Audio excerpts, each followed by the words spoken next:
Hello दोस्तों, very good evening. स्वागत है सबका इनफोबेर चैनल में। मैं हूं आपका दोस्त, आपका बेर। स्वागत कर रहा हूं दोस्तों। आज संडे है और लगभग 12 बजने वाले हैं। दोस्तों, आज हम लोग बात करने वाले हैं बंधन बैंक के बारे में। क्वार्टर 3 का रिजल्ट हमने देखा, काफ़ी ख़राब है। और साथ ही साथ में मार्केट में बैंक के अंदर काफ़ी ज़्यादा गिरावट कंटिन्यू हो रही है। आने वाले समय में क्या होने वाला है, क्यों बैंक में कितनी सारी गिरावट क्यों हो रही है, आखिर चल क्या रहा है, और क्या अभी आपका पैसा इस स्टॉक में सेफ है, या फिर आपको आने वाले समय में क्या इसमें इन्वेस्टमेंट करना चाहिए। काफी सारे सवाल है दोस्तों, जिस तरह से बैंक में गिरावट देखने को मिल रही है। पूरी बात बताने वाला हूं दोस्तों, आखिर तक बने रहिएगा वीडियो में। और अगर वीडियो अच्छा लगता है तो वीडियो को लाइक जरूर कीजिएगा, कमेंट जरूर कीजिएगा दोस्तों, क्योंकि आपके लाइक और कमेंट के लिए वीडियो बनाते हैं। और दोस्तों, अगर आप पहली बार हमारे चैनल पर आए हो, अभी तक सब्सक्राइब नहीं किया हुआ है, लेकिन ऐसे वीडियोस जरूर देखना चाहते हो, तो बिल्कुल हमारे चैनल को सब्सक्राइब जरूर कीजिएगा और नोटिफिकेशन बेल को जरूर क्लिक कीजिएगा, ताकि जब भी हम लोग कोई नया वीडियो अपलोड करें, उसका नोटिफिकेशन जो है वो आपको टाइम टू टाइम मिल सके और आपसे कोई भी वीडियो, कोई भी न्यूज़ ना छूट पाए, जहां से पैसे कमाने की या पैसे बचाने की मौके हो। अब बात को आगे बढ़ाते हैं। बात कर रहे हैं दोस्तों बंधन बैंक के बारे में। Q3 का रिजल्ट आ चुका है दोस्तों बंधन बैंक का, और रिजल्ट उम्मीद से बहुत खराब है। हमें यहाँ पे प्रॉफिट दिख रहा है, बिल्कुल प्रॉफिट दिख रहा है, 600 साढ़े 600 करोड़ के आसपास का प्रॉफिट है।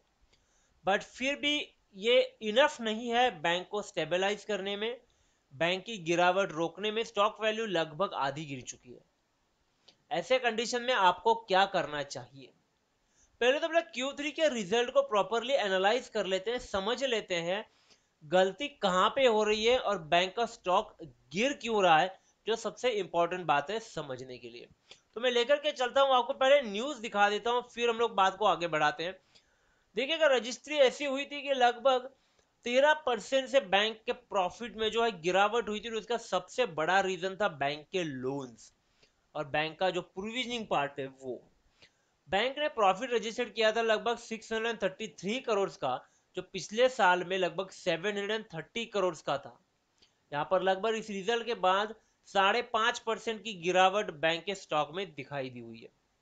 बैंक ने एनपीए रजिस्टर्ड किया हुआ है, जिसमें इम्प्रोवाइज दिखाया हुआ है लगभग 1.1% का, जो 1.9% हुआ था पिछले 3 महीने में, जो एक्चुअली अगर हम लोग देखा जाए तो 7.12% है। अब ये एनपीएस 7.12% किस तरह से है? देखिए, कोर्ट के लॉ के अनुसार आप अभी जो कोरोना वायरस की वजह से जो बैड डेट हुई है, उसको for now, as of now, आप लोग जो है वो एनपीए में डाल नहीं सकते हो। आपको फिलहाल वहां से उसको साइड में रखना है, क्योंकि यहां से रिकवरी की पॉसिबिलिटीज अभी भी मेंटेन है। अगर हम लोग बंधन बैंक के जो सीईओ है उनकी अगर बात देखें, जो घोष बाबू है उनकी, तो इन्होंने यहाँ पर कहा कि भाई हम लोगों ने देखिए कोरोना वायरस के लिए 1000 करोड़ का एडिशनल प्रोविजनिंग करके रखा हुआ है, जो कि टोटल प्रोविजनिंग 1068 करोड़ का आता है, जो 3.6 टाइम्स है 295 करोड़ का जो पिछले साल था। तो आप सोचिए, कहां पे 300 करोड़ का प्रोविजनिंग और कहां पे 1100 करोड़ का प्रोविजनिंग। बैंक ने जितना भी पैसा कमाया हुआ है सारा का सारा प्रोविजनिंग में ही लगा दिया है। तो ऐसे कंडीशन में अगर कोई बैंक इंप्रूव भी कर रहा है तो कोई मतलब यहाँ पे नहीं बनता है, क्योंकि अगर ये प्रोविजनिंग यूज्ड हो जाती है तो ये पूरा का पूरा पैसा जो है ये फ्लश हो जाएगा और बैंक के पास कुछ भी नहीं बचेगा। बैंक की कलेक्शन की यहाँ पर इफिशियंसी जो है वो बढ़ रही है, 92% हो गई है। पिछले साल ये 89% हुआ करती थी, जो भी अभी अंडर रिव्यू है। कलेक्शन इफिशियंसी की बात करते हैं दोस्तों, तो यहाँ पर 78% रही है आसाम में, जो कि पहले 88% हुआ करती थी दिसंबर के आसपास। इसके रीजन कुछ कांग्रेस और बीजेपी के अनाउंसमेंट रह चुके हैं माइक्रो लोन वेवर ऑफ के। तो ये एक रीजन है। ये आसाम जो है बैंक के अंदर लगभग 8% का कंट्रीब्यूशन करता है, और ये एडवांसेस इसके ऊपर आप पकड़ोगे तो 80,000 करोड़ से भी ज्यादा है, 8%। घोष बाबू और भी कहते हैं कि यहाँ पे पेमेंट जो है वो स्टेबलाइज करने की कोशिश की जा रही है। उनको उम्मीद है कि ये जो कोरोना की वजह से जो ड्यूज आए हुए हैं ये टाइम के साथ में जो है लोग रीपे कर देंगे, क्योंकि उनको क्रेडिट स्कोर की चिंता है। आने वाले समय में उनको अगर वापस से पेमेंट लगता है तो ये शायद उनको क्रेडिट स्कोर, जो क्रेडिट स्कोर होता है उसको डैमेज कर सकता है। तो यहाँ पर एक उम्मीद तो इनकी तरफ से जताई जा रही है। अगर हम लोग बात करें प्रॉफिट की, ऑपरेटिंग प्रॉफिट की, तो वो 51% रहा 1914 करोड़ के साथ में, जो पिछले साल में लगभग 1264 करोड़ हुआ करता था। नेट इंटरेस्ट मार्जिन में भी हमें बढ़ोतरी देखने को मिली, इंप्रूवमेंट देखने को मिली, 8.3% है जो 7.9% हुआ करती थी। यहाँ पर डिपॉजिट भी काफी अच्छी तरह से ग्रो कर रहे हैं। तो प्रॉब्लम हो क्या रहा है, देखिए दोस्तों, बैड लोन्स और उसके लिए बैड लोन तो हमारे लिए चलो ठीक है, वो तो है ही प्रॉब्लम। अगर कुछ पैसे नहीं मिलते हैं, किसी ने ले लिए नहीं मिले, तो वो तो चलो डूब गए। बट वो ना मिलने वाले पैसे से होने वाले लॉस को रिकवर करने के लिए हमने जो प्रॉफिट में से जो एक पैसा अलग रखा हुआ है, वो भी एक टाइप का लॉस ही है हमारे लिए। तो डेफिनेटली जब एक लॉस होता है तो अल्टीमेटली दूसरा लॉस भी कैरी हो जाता है। अब यहाँ पर आप अगर देखोगे दोस्तों, तो टोटल इनकम की बात करते हैं तो लगभग 3,86,000 यानी 3,86,000 का इनकम है। 86,000 crore, I must be amount in lakhs, that is 3,86,000 lakhs. So this goes around 386 crore. तो अगर एक्सपेंसेस की हम लोग बात करते हैं दोस्तों, तो यहाँ पे 194 करोड़ के 94,000 करोड़ की एक्चुअली बात हो रही है यहाँ पे एक्सपेंसेस है। अगर हम लोग उसको करते हैं पीबीआईटी के हिसाब से प्रोविजनिंग से पहले, तो ये 191408 बन जाता है।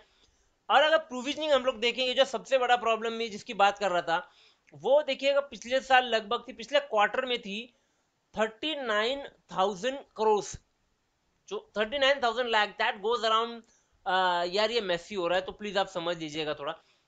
हम लोग इसको 1000 में कंसिडर करेंगे तो 39,450 हो जाता है।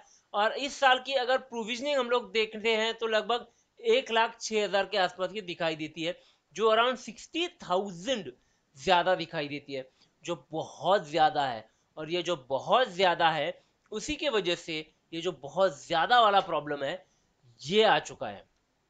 ये सबसे बड़े फसाद की जड़ ये प्रोविजनिंग है, ये बैड लोन से कंपनी बैंक के, जो आने वाले समय में बैंक को दिक्कत दे सकते हैं।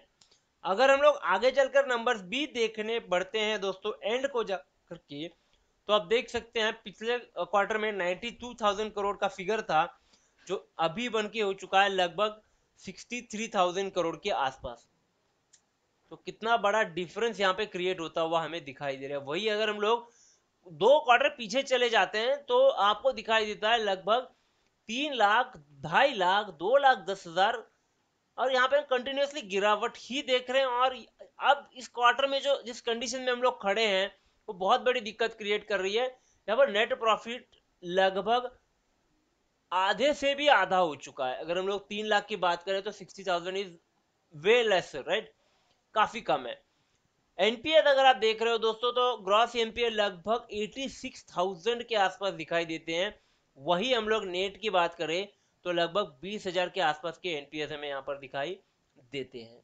एनपीएस तो है ही, प्रोविजनिंग भी है, और साथ ही साथ में बैड लोन्स भी है। कुछ फिगर्स ऐसे हैं जो गवर्नमेंट के सुप्रीम कोर्ट के डायरेक्शन के हिसाब से दिखा नहीं सकते, बट कुछ कंपनीज ऐसी हैं, दे आर कमिंग फॉरवर्ड और वो दिखा रही है हमारे पूरे के पूरे नंबर्स, ताकि बाद में जो शेयर होल्डर्स का भरोसा है वो ना टूटे, और ये बरकरार रखना बहुत ज्यादा जरूरी है।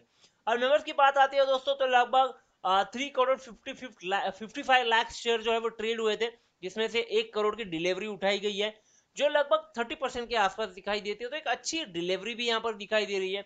शॉर्ट टर्म के लिए डेफिनेटली आप यहाँ पे खेल सकते हो, क्योंकि देखिएगा इंट्रिंसिक वैल्यू नहीं है, एफडी से बेटर रिटर्न है, डिविडेंड अच्छा नहीं है, एंट्री पॉइंट अच्छा है, कोई फ्लैग फिलहाल नहीं है। बट नंबर्स ऑसम है दोस्तों इसके। 15% से इंडस्ट्री ग्रो कर रहा है, जबकि ये 350% से ग्रो कर रहा है। -17% से अगर हम लोग नेट इनकम की बात करें तो बैंक का 450 का है।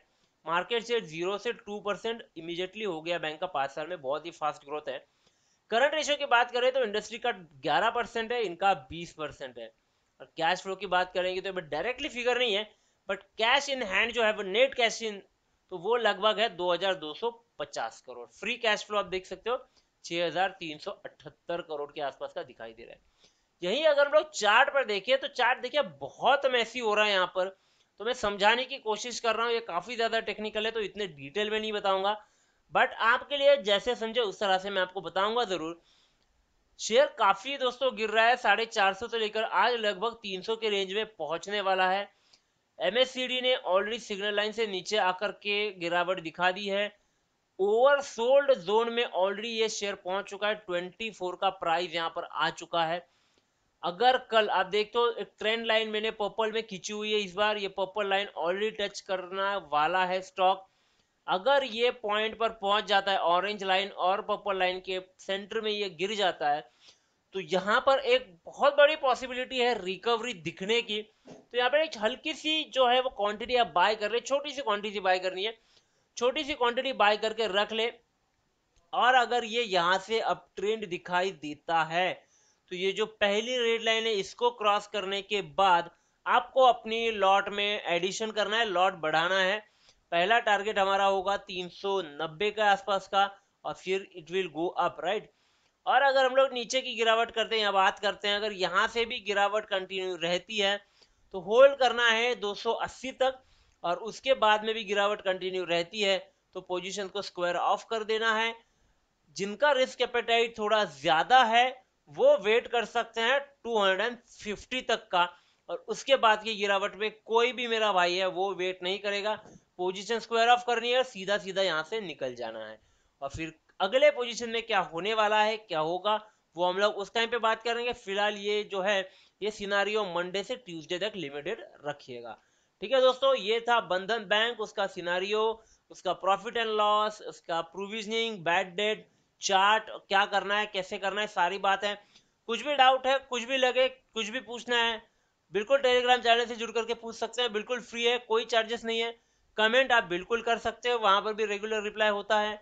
और कुछ भी लगे, वीडियो अच्छा लगा है खास करके दोस्तों तो लाइक कीजिएगा, कमेंट कीजिएगा और दोस्तों के साथ शेयर जरूर कीजिएगा। सब्सक्राइब ना करना भूलिए दोस्तों, और बेल आइकन को जरूर क्लिक कीजिएगा। मिलते हैं बहुत ही जल्द अगले वीडियो में, तब तक के लिए थैंक यू वेरी मच।